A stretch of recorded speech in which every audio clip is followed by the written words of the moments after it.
জন্য করবো নৌকাসনে sit up, হাত উপরে, পা জোড়া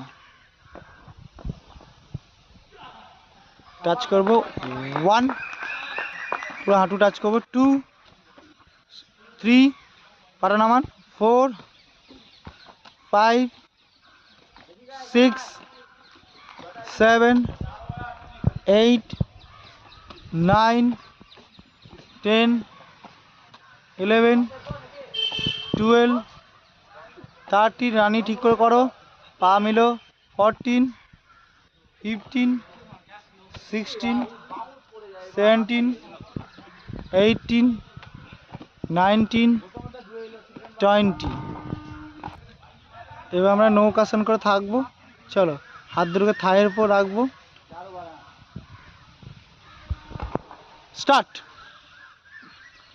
1, 2, 3, 4, 5, 6, 7, 8, 9, 10, 11, 12, 13, কুন্তিজি পাটা বেশি উঠে যাচ্ছে, 14, পাটা একটু নামান, 15 একটু নামবে, আর একটু, হ্যাঁ 16, 17, মাথা দিকটা একটু তুলুন, 17, 18, 19, 20, রিল্যাক্স।